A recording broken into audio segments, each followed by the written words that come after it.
Hello students, आज हम 10th class की केमिस्ट्री का first chapter chemical reaction and equation उसकी बेसिक्स को जानेंगे और उन चीज़ों को समझने की कोशिश करेंगे। सबसे पहले देखिए केमिकल रिएक्शंस क्या होती हैं। Chemical reactions it is a process in which one or more substance form new substances। देखिए केमिकल रिएक्शंस क्या होती है। यह एक प्रोसेस होता है जिसमें एक या एक से ज़्यादा सब्सटेंस किसी नए सब्सटेंस का फॉर्मेशन कर रहे हैं। ये जो न्यू सब्सटेंस है ये एक भी हो सकता है और एक से ज़्यादा भी हो सकते हैं। और जो ये न्यू सब्सटेंस बनते हैं उनको वापस स्टार्टिंग का जो हमारा सब्सटेंस है उनको फिजिकल मेथड्स के द्वारा वापस नहीं बना सकते। It can not be reverse by physical methods. अब देखेंगे हम जब कभी भी कोई भी केमिकल रिएक्शंस होती है तो उसके अंदर कौन कौन से चेंजेस आते हैं, उन चेंजेस को समझने की कोशिश करेंगे। केमिकल रिएक्शन इन्वॉल्व्स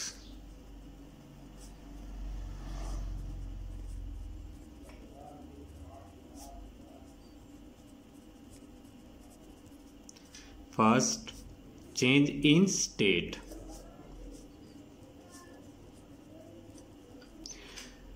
जब कभी भी केमिकल रिएक्शंस होती है तो उसके अंदर कोई भी जो सब्सटेंस इन्वॉल्व होता है उसकी जो स्टेट होती है वो चेंज हो सकती है। स्टेट चेंज होने का मतलब क्या है? सॉलिड से लिक्विड या लिक्विड से गैस या गैस से वापस सॉलिड, कोई भी जो स्टेट है वो चेंज हो सकती है इन एक chemical reaction.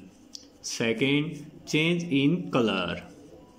Change in colour, कोई भी जो रिएक्शन हो रही है उसके अंदर उसका जो कलर भी चेंज हो सकता है। Third, change in temperature.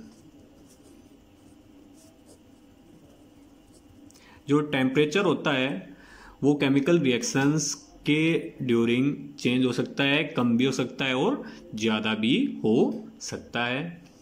Fourth point, evolution of gas. कोई भी जो केमिकल रिएक्शन हो रही है उसमें जो गैस है वो इवोल्व भी हो सकती है। तो ये कुछ एक चीज़ें हैं जब कभी केमिकल रिएक्शन होती है तो उसके अंदर हमें चेंज देखने को मिलते हैं। अब दो महत्वपूर्ण चीज़ें आती हैं, काफ़ी इंपॉर्टेंट चीज़ें आती हैं, रिएक्टेंट्स एंड प्रोडक्ट्स। अब देखिए रिएक्टेंट्स क्या आता है। रिएक्टेंट्स आप उनको बोलोगे who takes part in chemical reaction। in chemical reaction कोई भी ऐसा सब्सटेंस जो केमिकल रिएक्शन में जो रॉ मटेरियल होता है, जो स्टार्टिंग के अंदर जो पार्टिसिपेट कर रहा है उसको हम क्या बोलते हैं? रिएक्टेंट्स बोलते हैं। आगे एग्जांपल से चीजें सारी समझ में आ जाएंगी। प्रोडक्ट्स देखिए, this substance are formed in a chemical reaction. जो रॉ मटेरियल हमने स्टार्टिंग में यूज किया था, जो सब्सटेंस हमने स्टार्टिंग में यूज किए थे, उससे जो एक नए सब्सटेंस का जो फॉर्मेशन हो रहा है उसको हम क्या बोलते हैं? Product. The substance which are formed in a chemical reaction. कोई भी जो नए सब्सटेंस का जो फॉर्मेशन हो रहा है केमिकल रिएक्शंस के अंदर उसको हम क्या बोलते हैं? प्रोडक्ट बोलते हैं। एग्जांपल देखिए इसका, व्हेन मैग्नीशियम रिबन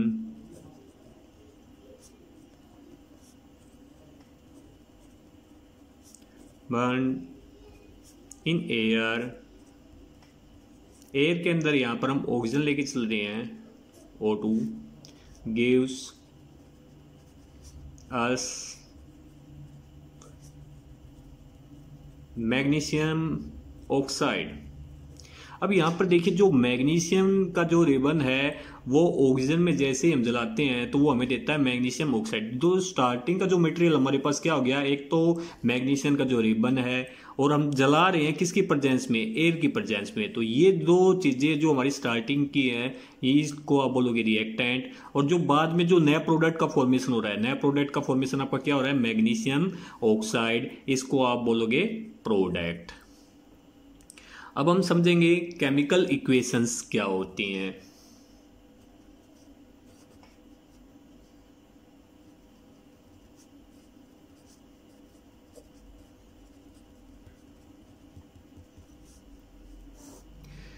कोई भी केमिकल रिएक्शन का रिप्रेजेंटेशन हम केमिकल इक्वेशंस के द्वारा ही करते हैं। अब देखिए अगर मैं इसी चीजों को लिख रहा हूं, when magnesium ribbon burn in air gives us magnesium oxide, ये देखिए बहुत ही लंबा चौड़ा हो जाता है। इसको रिप्रेजेंट जिसके द्वारा किया जाता है उसको केमिकल इक्वेशंस कहते हैं। और इनको रिप्रेजेंट करने का तरीका होता है सिंबल्स, कोई भी जो सब्सटेंस उसके सिंबल क्या हैं, और रिएक्टेंट और प्रोडक्ट के, और साथ के साथ इनकी फिजिकल स्टेट भी बताई जाती है। इनका एग्जांपल देखिए, मैग्नीशियम रिबन है उसको मैं रिप्रेजेंट कर रहा हूँ Mg से, Mg, ऑक्सीजन O2।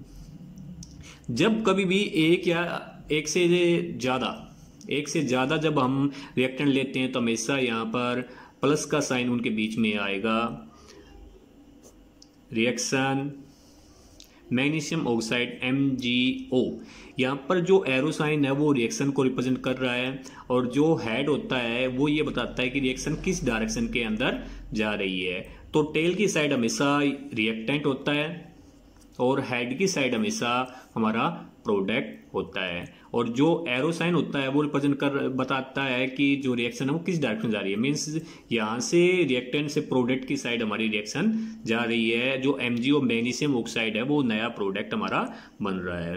अब केमिकल इक्वेशंस के अंदर साथ के साथ हमें फिजिकल स्टेट को भी मेंशन करना पड़ता है। फिजिकल स्टेट देखिए, जो सॉलिड होता है उसको मेंशन किया जाता है स्मॉल s से, liquid small l, gas small g, and aqueous AQ। अब हम एक्वस को समझेंगे। एक्वस होता क्या है, एक्वस सॉल्यूशन।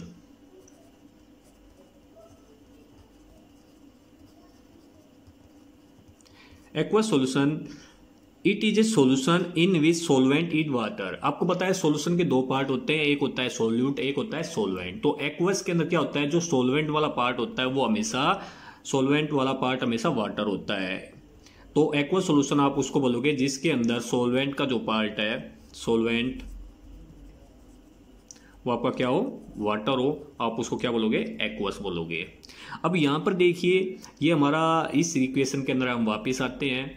जो रिएक्टेंट था यहाँ पर, ये हमारा प्रोडक्ट था, ये हमारा बैलेंस नहीं है। बैलेंस का मतलब समझिए, यहाँ पर Mg है, इसका एक एटम है। अब प्रोडक्ट के अंदर देखिए Mg का भी एक ही एटम है, Mg भी एक ही बार आया हुआ है, पर यहाँ पर ऑक्सीजन के 2 एटम है, यहाँ पर ऑक्सीजन के 1 एटम है। तो ये इक्वेशन बैलेंस नहीं है।